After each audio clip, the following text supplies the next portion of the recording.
ప్రభుత్వ ఏర్పాటుకు అవసరమైన 118 మంది ఎమ్మెల్యేల బలం తనకు ఉంది అని గవర్నర్ దగ్గర చూపెట్టడంలో టీవీకే పార్టీ అధ్యక్షుడు విజయ్ మూడోసారి కూడా విఫలమయ్యారు. అయితే మళ్ళీ పరిస్థితి విజయ్కి అనుకూలంగా మారిపోయింది.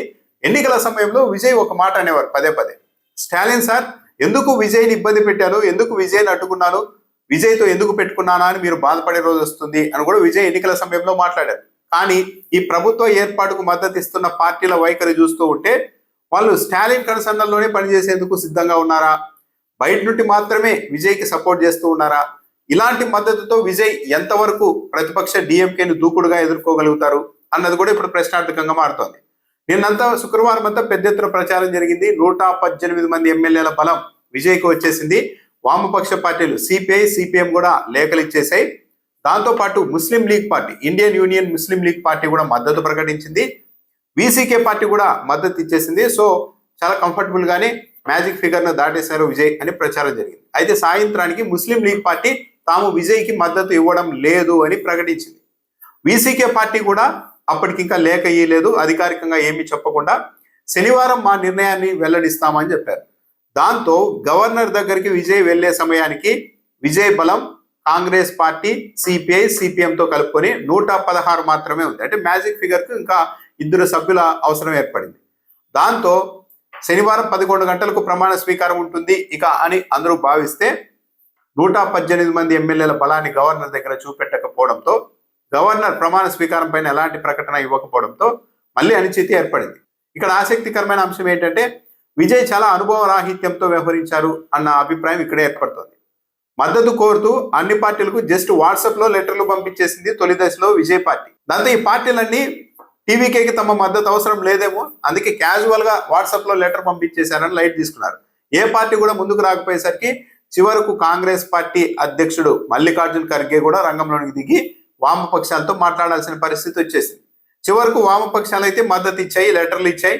గవర్నర్కు ఆ లెటర్ని కూడా విజయ్ సమర్పించారు. కానీ ఇక్కడ ట్విస్ట్ ఏంటంటే కమ్యూనిస్టులు సిపిఐ సిపిఎం చెరో 2 సీట్లు ఉన్నాయి, మొత్తం ఇద్దరికి కలిపి 4 సీట్లు ఉన్నాయి. వీళ్ళు చెప్పినది ఏంటంటే మేము ఇప్పటికీ కూడా డిఎంకేతోనే ఉంటాం, డిఎంకే కూటమిలోనే ఉంటాం, బయట నుంచి మాత్రమే విజయ్కి మద్దతు ఇస్తాం, ఇక్కడికి బీజేపీ ఎంటర్ కాకూడదు అన్న ఉద్దేశంతో మాత్రమే మేము విజయ్కి మద్దతు ఇస్తున్నామని ఆ పార్టీలు ప్రకటించేశాయి. అంటే విజయ్ ప్రభుత్వాన్ని ఏర్పాటు చేసినా సరే డిఎంకే విషయంలో దూకుడుగా వెళ్ళడానికి అవకాశమే లేదు. ఎందుకంటే ఆ పార్టీకి మిత్రపక్షంగా ఉన్న వామపక్షాలు బయట నుంచి మద్దతు ఇస్తూ మేము డిఎంకేతోనే ఉంటామని బహిరంగంగా ప్రకటించిన తర్వాత విజయ్ చేతులు కట్టేయడమే అవుతుంది. ఇదే ఒక ట్విస్ట్ అనుకుంటే ముస్లిం లీగ్ పార్టీ తాము మద్దతు ఇవ్వడం లేదు అని ప్రకటించేసింది. ఇక వీసీకే పార్టీ, ఆ పార్టీ కూడా చాలా పెద్ద కండిషన్లనే టీవీకే ముందు పెట్టింది. ఆ పార్టీ అధ్యక్షుడు తిరుమా వలవన్ తనకు ముఖ్యమైన డిప్యూటీ సీఎం పదవి ఇవ్వాలని కూడా డిమాండ్ పెడుతున్నారు. ఆ పార్టీకి వీసీకే పార్టీకి 2 సభ్యులు ఉన్నారు. ఆ పార్టీ అధ్యక్షుడు తిరుమా వలవన్ అయితే తనకు డిప్యూటీ సీఎం పదవి కావాలంటున్నారు. ఇంకో ఎమ్మెల్యేకి క్యాబినెట్ బెర్త్ కూడా ఇవ్వాలని చెప్తున్నారు. అంటే ఇద్దరికి కూడా మంత్రి పదవులు ఇవ్వాలని చెప్తున్నారు.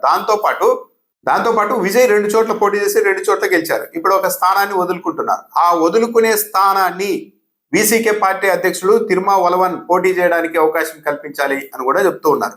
ఎస్సీల సంక్షేమం కోసం ఒక ప్రత్యేక చట్టాన్ని కూడా తీసుకురావాలి అని వీసీకే ఈ డిమాండ్ పెట్టింది. అంటే డిప్యూటీ సీఎం పదవి ఇవ్వాలి, క్యాబినెట్ లో బెర్త్ ఇవ్వాలి, విజయ్ ఖాళీ చేస్తున్న సీటును కూడా వీసీకే పార్టీకి కేటాయించాలి, ఎస్సీల కోసం ఒక ప్రత్యేక చట్టం తేవాలి సంక్షేమం కోసం, ఈ డిమాండ్లు పెట్టారు. డిప్యూటీ సీఎం పదవి కోరుతున్న ఈ వీసీకే పార్టీ అధ్యక్షుడు తిరుమా వలవన్ కూడా స్టాలిన్ ని కలిశారు నిన్న. అంటే ఈయన కూడా స్టాలిన్ కన్సర్న్లలోనే పనిచేస్తున్నారు, తాము డిఎంకేతోనే ఉంటాము, డిఎంకేతో స్నేహాన్ని తెచ్చుకోమని కూడా చెప్తున్నారు. సో ఓవరాల్ గా చూస్తుంటే కమ్యూనిస్టులు బయట నుంచి మద్దతు ఇవ్వడం కావచ్చు, వీసీకే మంత్రి పదవులు తీసుకొని మద్దతు ఇవ్వడం కావచ్చు, ఇదంతా కూడా స్టాలిన్ కి తెలియకుండా అయితే జరగడం లేదు. స్టాలిన్ కు చెప్పే స్టాలిన్ కన్సర్న్లలోనే వీళ్ళు ఈ పని చేస్తూ ఉన్నారు. ఇలా స్టాలిన్ కు మద్దతుగా ఉండే 6 సభ్యుల బలమున్న ఈ 3 పార్టీలతో కలిసి విజయ్ ప్రభుత్వాన్ని ఏర్పాటు చేసినా సరే డిఎంకే విషయంలో ఆచితూచి నిర్ణయాలు తీసుకోవాల్సిన పరిస్థితులు అయితే స్పష్టంగా కనిపిస్తున్నాయి. డిఎంకేను స్టాలిన్ ని ఇబ్బంది పెట్టడానికి అగ్రెసివ్ గా విజయ్ వెళ్తే ఈ పార్టీలు తప్పకుండా అడ్డుకునే అవకాశం ఉంది. ఎందుకంటే వామపక్షాలు మంత్రి పదవులు తీసుకోవడం లేదు, బయట ఉంటే మద్దతు ఇస్తున్నాయి, మేము ఇప్పటికీ కూడా డిఎంకే కూటమిలోనే ఉంటున్నాం అని కూడా ప్రకటించేసాయి. సో ఇది మొత్తం ఒకవేళ ప్రభుత్వాన్ని ఏర్పాటు చేసినా చాలా గందరగోళం, చాలా సవాళ్ళు అయితే విజయ్ ముందుంటాయి. ప్రస్తుతం విజయ్ బలం 116 దగ్గర ఉంది. ముస్లిం లీగ్ పార్టీ మద్దతు ఇచ్చి ఉంటే 118 చేరేది. ఆ పార్టీ మద్దతు ఇవ్వడం లేదు అని ప్రకటించింది కాబట్టి 116గా ఉంది. శనివారం తమ నిర్ణయాన్ని వెల్లడిస్తామని వీసీకే పార్టీ చెప్పింది. వీసీకే పార్టీ మద్దతు ఇస్తే ఆ పార్టీకి 2 సభ్యులు ఉన్నారు కాబట్టి అప్పుడు విజయ్ బలం 118 చేరుతుంది. గవర్నమెంట్ ను ఫామ్ చేయడానికి వీలవుతుంది. సో వీసీకే ఏ నిర్ణయం తీసుకుంటుంది అన్న దానిపైనే ఈరోజు విజయ్ భవిష్యత్తు ఆధారపడి ఉంది.